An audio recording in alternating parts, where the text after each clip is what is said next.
بسم اللہ الرحمن الرحیم۔ السلام علیکم۔ مصر کے شہر اسکندریہ کے اندر ایک بازار تھا۔ اس بازار کا نام ویسری بازار تھا۔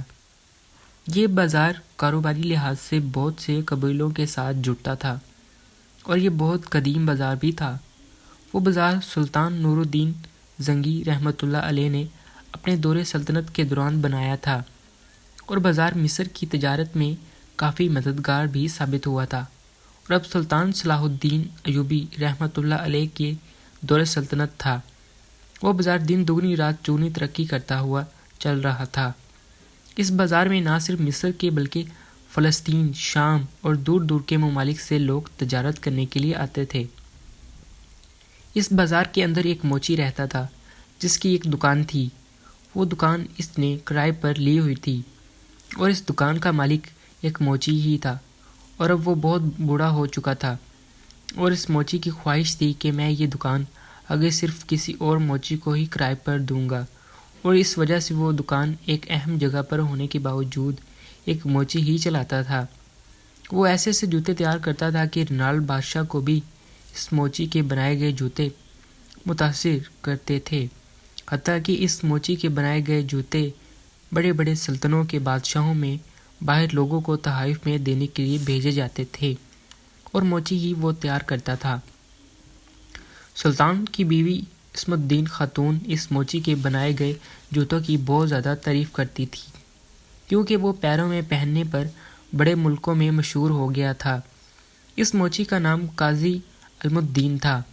وہ نام کا صرف قاضی تھا کیونکہ اس کے بچپن میں اس کے بابا قاضی علم الدین اسے اس نام سے بلاتے تھے، لہذا اس کے نام کے ساتھ قاضی علم الدین لگ چکا تھا۔ لیکن وہ پیشے کے لحاظ سے قاضی نہیں تھا بلکہ ایک موچی ہی تھا۔ ایک دفعہ سلطان صلاح الدین ایوبی رحمۃ اللہ علیہ دربار میں بیٹھے ہوئے تھے، اور وہ موچی اپنے ہاتھ میں تھیلا پکڑے ہوئے سلطان کے سامنے حاضر ہوا۔ سلطان اس موچی کو اچھے طریقے سے جانتے تھے، کیونکہ سلطان رحمۃ اللہ علیہ سمجھے کہ شاید قاضی علم الدین موچی میرے لیے جوتے اور تحائف لے کر آیا ہے۔ سلطان نے کہا۔ قاضی علم الدین موچی نے خاموش کھڑے ہوئے اپنا چہرہ نیچے لٹکایا۔ سلطان صلاح الدین ایوبی رحمۃ اللہ علیہ سمجھ چکے تھے کہ ضرور قاضی علم الدین کسی مشکل میں ہے، کیونکہ اس کا چہرہ مرجھایا ہوا تھا، ماتھے پر شکن پڑے ہوئے تھے، اور آنکھیں انتہائی افسردہ تھیں۔ سلطان نے پوچھا، بتاؤ قاضی صاحب، اس تھیلے میں کیا ہے اور تم اتنے پریشان کیوں نظر آ رہے ہو؟ اس نے کہا، سلطان معظم، آج صبح میں نے دکان کھولی اور دکان کھولتے ہی میرے پاس کافی ہجوم پڑ گیا۔ میں نے اپنا کام شروع کر دیا۔ تھوڑی دیر گزری کہ میرے پاس ایک بوڑھا آدمی آیا۔ وہ اپنے گدھے پر سوار تھا۔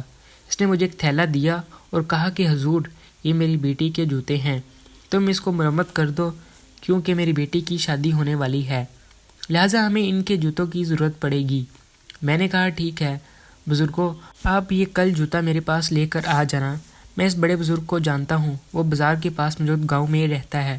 لیکن سلطان معظم، جب میں اپنے کام سے فارغ ہو کر میں نے اس تھیلے کو دیکھا تو اس تھیلے کے اندر کوئی بھی جوتا موجود نہیں تھا، بلکہ اس تھیلے کے اندر ایک عورت کے 2 کٹے ہوئے بازو تھے۔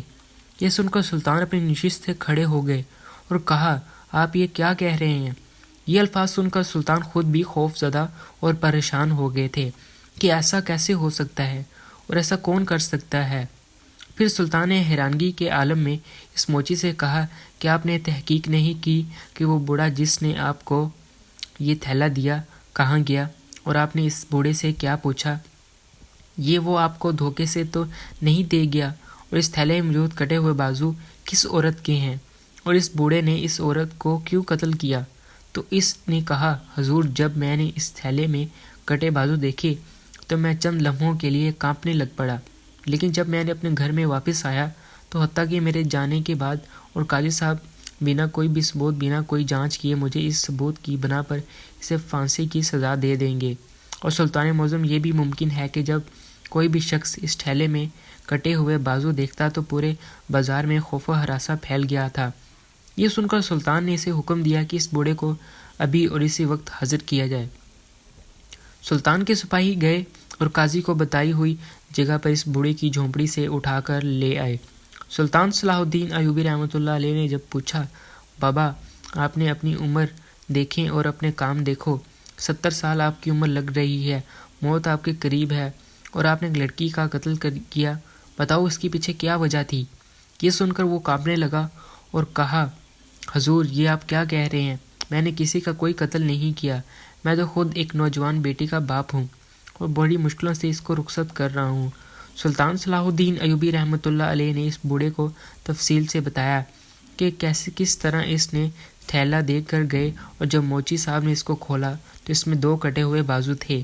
اب یہ تو ممکن نہیں ہو سکتا نا کہ کسی عورت کے کٹے ہوئے بازو میں چوڑیاں پہنائی جا سکیں۔ اس نے کہا، سلطان معظم، میں نہیں جانتا تھا کہ اس تھیلے میں بازو کیسے آئے، مجھے میری بیٹی اس میں جوتے ڈال کر دیے تھے۔ پھر سلطان صلاح الدین ایوبی رحمۃ اللہ علیہ نے اس سے پوچھا، بابا جی آپ اپنے گھر سے وہ تھیلا لے کر گزرے تو آپ نے کہیں پڑاؤ کیا تھا، کہیں آپ رکے تھے یا آپ کو کوئی راستے میں ملا تھا؟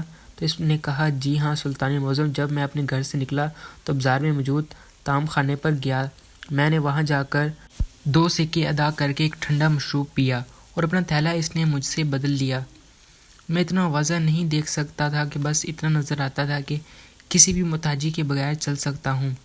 یہ سن کر سلطان صلاح الدین ایوبی رحمۃ اللہ علیہ نے قاضی صاحب کو حکم دیا کہ یہ تھیلا میرے سامنے حاضر کیا جائے۔ قاضی صاحب نے سلطان کے سامنے تھیلا رکھا اور کہا، حضور یہ میرا تھیلا نہیں ہے، اس تھیلے پر استعمال ہونے والا چمڑا بہت مہنگا لگتا ہے اور جو قاتل ہے وہ کوئی عام انسان نہیں بلکہ بہت بڑا تاجر یا کوئی ذمہ دار لگتا ہے۔ یہ سن کر سلطان نے کہا، سمجھ اس بات کی نہیں آ رہی کہ اگر وہ کسی لڑکی کو قتل کرتا تو اس کے بازو کٹ کر اور تھیلے میں ڈال کر کہاں لے جا رہا تھا، آخر اس کے پیچھے کیا راز ہے؟ اس وقت اپنے قریبی ساتھی علی بن سفیان کو اپنے پاس بلایا اور کہا، اے علی، آج جو تم پر میں نے فرض سونپے ہیں وہ بہت بڑا فرض ہے، اس کے پیچھے 2 آدمیوں کی زندگی داؤ پر لگی ہوئی ہے۔ اگر اس ٹھیلے کے تم مالک کو نہ پکڑ پائے تو مجھے مجبوراً اس بڑے بزرگ یا پھر قاضی علم الدین کو سزا دینی ہوگی، لہٰذا ان دونوں آدمیوں کی زندگی تمہارے ہاتھ میں ہے، جاؤ اور اس ٹھیلے کے مالک کو پکڑ کر میرے پاس لے آؤ، پتہ کرو کہ آخر اس قاتل نے یہ ٹھیلا کہاں سے لیا یا پھر کس سے بنوایا۔ علی بن سفیان اپنے گھوڑے پر سوار ہوئے اور پورے مصر کے بازاروں میں پھرنے لگے، ہر تاجر کے پاس گئے، اس بازار میں بھی گئے، لیکن اس ٹھیلے کے بارے میں کہیں پر بھی پتہ نہ چلا، کسی تاجر نے بھی نہیں بتایا کہ یہ ٹھیلا کہاں بنتا ہے۔ ایک بازار سے جب علی بن سفیان رحمۃ اللہ علیہ گزرے تھے کہ نکلنے لگے تھے کہ اتنے میں ایک تاجر نے کہا، حضور میں تو نہیں جانتا یہ ٹھیلا کہاں ملتا ہے، لیکن میں یہ ضرور جانتا ہوں کہ اس ٹھیلے میں استعمال ہونے والا چمڑا فلسطین کا ہے، ایک چھوٹا سا بازار ہے، وہاں ایک موچی ہے جو اس قسم کا چمڑا بیچتا ہے، کیونکہ ایک دفعہ میں تجارت کے سلسلے میں وہاں گیا تھا اور اس طرح کا ٹھیلا میں نے وہاں دیکھا تھا، یہ باقی چمڑوں کی نسبت 5 گنا مہنگا ہے۔ یہ سن کر سلطان صلاح الدین ایوبی رحمۃ اللہ علیہ نے اسی وقت علی بن سفیان کو فلسطین کی طرف روانہ کر دیا۔ وقت گزرتا رہا اور 15 دنوں کے بعد علی بن سفیان رحمۃ اللہ علیہ واپس گھر پہنچ گئے اور جا کر معلوم کیا تو ایک چھوٹے سے بازار میں وہی تاجر موجود تھا اور اس قسم کا تاجر چمڑا اس کے پاس پڑا ہوا تھا۔ علی بن سفیان نے پوچھا، اے تاجر، بتاؤ یہ چمڑا تم نے کس کو بیچا تھا؟ اس نے کہا، حضور دن میں سینکڑوں کی تعداد میں گاہک آتے ہیں، لیکن میں آپ کو کیسے بتا سکتا ہوں کہ میں نے کس کو بیچا تھا؟ اتنے میں علی بن سفیان نے کہا، حضور آپ یاد کرائیں، آپ سے کوئی ایسا تاجر خرید کر گیا ہوا ہو جو فلسطین کا نہیں بلکہ مصر کا ہو، یاد کرے کہ آپ کے پاس کوئی ایسا گاہک آیا ہو جو مصر کا ہو۔ یہ سن کر اس نے کہا، جی ہاں حضور، مجھے یاد آ گیا، چند ماہ پہلے میرے پاس ایک زرگی نامی تاجر آیا تھا، اس نے کہا مجھے ایسا چمڑا دو جس میں سے ایک تھیلا بنوانا چاہتا ہوں اور اس چمڑے کا کوئی عام خنجر بھی آسانی سے نہ کٹ سکے۔ پھر اس نے مجھ سے کہا یہاں کوئی ایسا موچی ہوگا جو اس چمڑے کو تھیلا بنا سکتا ہو، میں نے اسے وہ جگہ بتائی، وہ اس کے پاس چلا گیا اور وہاں سے تھیلا بنوایا ہوگا۔ علی بن سفیان نے اس زرگر نامی تاجر کے بارے میں معلومات لینا شروع کر دی۔ چند دنوں میں زرگر تاجر کی مکمل معلومات لے کر علی بن سفیان گھر پہنچ چکے تھے۔ سپاہیوں کے ساتھ اس کو گستیر ہوا سلطان کی عدالت میں لے آیا۔ سلطان صلاح الدین ایوبی رحمۃ اللہ علیہ نے تم کو پکڑنے کے لیے علی بن سفیان نے فلسطین کا سفر کیا، لیکن تم نے ایک عورت کے ہاتھ کٹتے ہوئے ذرا بھی نہیں سوچا۔ بتاؤ اس کے پیچھے کیا ماجرا ہے؟ تم نے ایک عورت کو کیوں قتل کیا اور اس کے بازو تم نے کیوں کاٹے؟ اس نے کہا، سلطان معظم، میں بھی ایک موچی تھا اور مصر کے شہر منصورہ کے اندر اپنے ہنر کو آزماتا تھا۔ جس بازار میں میں کام کرتا تھا اسی کے ساتھ ہی ایک ذمہ دار کی حویلی تھی، اور اس حویلی میں ایک لڑکی رہتی تھی جو ذمہ دار اس لڑکی کو شاید فلسطین سے خرید کر لے آیا تھا۔ وہ ہر آئے دن وہ ذمہ دار اس لڑکی کو حویلی میں رقص کروا کر لوگوں سے قیمت وصول کرتا، اور میں نے بہت دفعہ سنا کہ وہ ذمہ دار نہ صرف خود اس لڑکی کو اپنی ہوس کا نشانہ بناتا ہے، اس نے تاجروں کے سکوں کی خاطر اس کو ہوس کا نشانہ بنواتا ہے۔ جب میں نے اس لڑکی کے بارے میں سنا تو ایک دن میں نے ذمہ دار صاحب کو کہا کہ آپ ہر روز میرے پاس جوتا لے کر آنے کی زحمت نہ کیا کریں، آج میں خود جوتے بنا کر آپ کے پاس آپ کی حویلی میں پہنچا دوں گا۔ میں نے جو جوتے تیار کیے اور تیار کرنے کے بعد حویلی میں پہنچا اور داخل ہوتے ہی اس لڑکی کے کمرے میں جا پہنچا۔ سلطان معظم، وہ کوئی لڑکی نہیں تھی بلکہ بلا کی ایک خوبصورت حسینہ تھی۔ میں نے اسی وقت اس لڑکی کو پسند کر لیا اور میں نے سیدھا اس ذمہ دار کے پاس گیا اور اسے کہا، ذمہ دار صاحب، کیا مجھے یہ لڑکی فروخت کرنا چاہیں گے؟